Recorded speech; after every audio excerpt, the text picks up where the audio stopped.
ತ್ರಿವರ್ಣ ಸ್ಪೆಷಲ್ಗೆ ಸ್ವಾಗತ. ನಾನು ಉಮರ್ ಫಾರೂಕ್. ಲಾಲ್ ಕೃಷ್ಣ ಅಡ್ವಾಣಿಯವರ ಜೊತೆಗಿರೋ ನರೇಂದ್ರ ಮೋದಿ ಅವರ ಫೋಟೋವನ್ನ ಶೇರ್ ಮಾಡಿಕೊಂಡು ಬಿಜೆಪಿ ಮತ್ತು ಸಂಘ ಪರಿವಾರವನ್ನ ಹಾಡಿ ಹೊಗಳಿದ್ದ ದಿಗ್ವಿಜಯ್ ಸಿಂಗ್ಗೆ ಈಗ ತೆಲಂಗಾಣ ಸಿಎಂ ರೇವಂತ್ ರೆಡ್ಡಿ ತಿರುಗೇಟು ಕೊಟ್ಟಿದ್ದಾರೆ.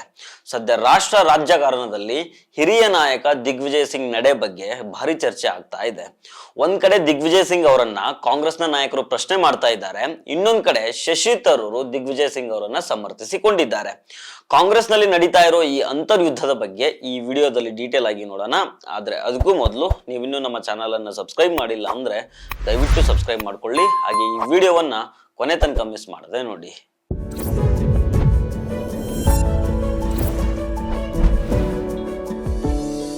ಕಾಂಗ್ರೆಸ್ನ ಹಿರಿಯ ನಾಯಕ ದಿಗ್ವಿಜಯ್ ಸಿಂಗ್ RSS ನ ಸಂಘಟನಾ ಬಲವನ್ನ ಹೊಗಳಿರೋದು ಕಾಂಗ್ರೆಸ್ನ ಕಣ್ಣು ಕೆಂಪಗಾಗುವಂತೆ ಮಾಡಿದೆ.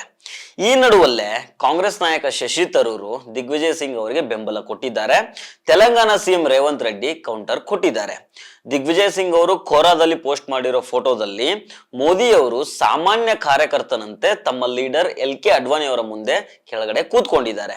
ಈ ಫೋಟೋವನ್ನ ಪೋಸ್ಟ್ ಮಾಡಿರೋ ದಿಗ್ವಿಜಯ್ ಸಿಂಗ್ ಒಬ್ಬ ತಳಮಟ್ಟದ RSS ನ ಸ್ವಯಂ ಸೇವಕ ಮತ್ತು ಜನಸಂಘ ಮತ್ತು ಬಿಜೆಪಿ ಕಾರ್ಯಕರ್ತ ತನ್ನ ನಾಯಕರ ಪಾದಗಳ ಕೆಳಗೆ ಕುಳಿತುಕೊಳ್ಳೋದ್ರಿಂದ ನಿರಂತರ ಪರಿಶ್ರಮದ ಮೂಲಕ ರಾಜ್ಯದ ಮುಖ್ಯಮಂತ್ರಿ ಹಾಗೂ ನಂತರ ದೇಶದ ಪ್ರಧಾನಿ ಆಗೋ ತನಕ ಹೇಗೆ ಬೆಳಿಬಹುದು ಅನ್ನೋದನ್ನ ಈ ಫೋಟೋ ಸ್ಪಷ್ಟವಾಗಿ ತೋರಿಸ್ತದೆ ಅಂತ ಹೇಳಿದ್ರು. ಇದನ್ನ ಸಂಘಟನಾ ಶಕ್ತಿಯ ಜೀವಂತ ಉದಾಹರಣೆ ಅಂತ ಬಣ್ಣಿಸಿದ ದಿಗ್ವಿಜಯ್ ಸಿಂಗ್, ಯಾವುದೇ ರಾಜಕೀಯ ಪಕ್ಷದ ನಿಜವಾದ ಶಕ್ತಿ ಅದರ ಕಾರ್ಯಕರ್ತರು ಮತ್ತು ಬಲವಾದ ಸಂಘಟನೆಯಿಂದ ಬರುತ್ತದೆ ಅಂತೇಳಿ ಕೊನೆಗೆ ಜೈ ಸಿಯಾರಾಮ್ ಅಂತ ಬರೆದುಕೊಂಡಿರ್ತಾರೆ. ದಿಗ್ವಿಜಯ್ ಸಿಂಗ್ ಅವರ ಈ ಪೋಸ್ಟ್ ಈಗ ವ್ಯಾಪಕ ಚರ್ಚೆಗೆ ಗುರಿಯಾಗಿದೆ. ಕಾಂಗ್ರೆಸ್ ನಾಯಕ ಪವನ್ ಖೇರಾ ದಿಗ್ವಿಜಯ್ ಸಿಂಗ್ ಅವರ ಹೇಳಿಕೆಯನ್ನು ಖಂಡಿಸಿ RSS ನಿಂದ ಕಲಿಯೋದು ಏನೂ ಇಲ್ಲ ಅಂತ ಹೇಳಿದ್ದಾರೆ. ಇನ್ನೊಂದ್ ಕಡೆ ಕಾಂಗ್ರೆಸ್ನ ಹಿರಿಯ ನಾಯಕ ಶಶಿ ತರೂರ್ ದಿಗ್ವಿಜಯ್ ಸಿಂಗ್ ಬೆಂಬಲಕ್ಕೆ ನಿಂತ್ಕೊಂಡಿದ್ದಾರೆ. ಯಾವುದೇ ರಾಜಕೀಯ ಪಕ್ಷಕ್ಕೆ ಶಿಸ್ತು ಅತ್ಯಗತ್ಯ. ನಮ್ಮ ಪಕ್ಷಕ್ಕೆ 140 ವರ್ಷಗಳ ಇತಿಹಾಸ ಇದೆ, ಆದ್ರೂ ನಾವು RSS ನಿಂದ ಕಲಿಯೋದು ಬಹಳ ಇದೆ ಅಂತ ಹೇಳಿದ್ದಾರೆ.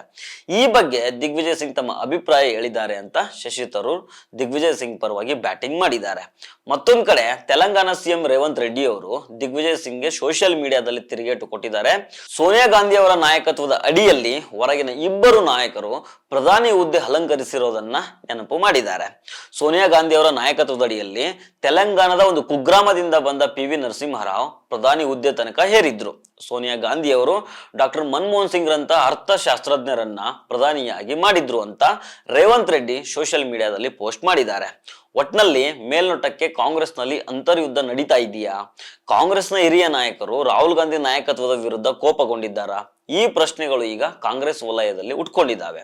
ಶಶಿ ತರೂರು ಆಲ್ರೆಡಿ ಒಂದ್ ಕಾಲನ್ನ ಕಾಂಗ್ರೆಸ್ ಪಕ್ಷದಿಂದ ಹೊರಗೆ ಇಟ್ಟಿದ್ದಾರೆ ಅನ್ನೋ ಮಾತುಗಳು ಕೇಳಿ ಬರ್ತಿರುವಾಗ್ಲೇನೆ ದಿಗ್ವಿಜಯ್ ಸಿಂಗ್ ಅವರ ಈ ನಡೆ ಕುತೂಹಲವನ್ನ ಹುಟ್ಟು ಹಾಕಿದೆ. ಸೊ ಫ್ರೆಂಡ್ಸ್, ಇದು ಇವತ್ತಿನ ಸ್ಪೆಷಲ್ ಸ್ಟೋರಿ. ಮತ್ತೆ ಭೇಟಿ ಆಗ್ತಿರೋಣ. ನಮಸ್ಕಾರ.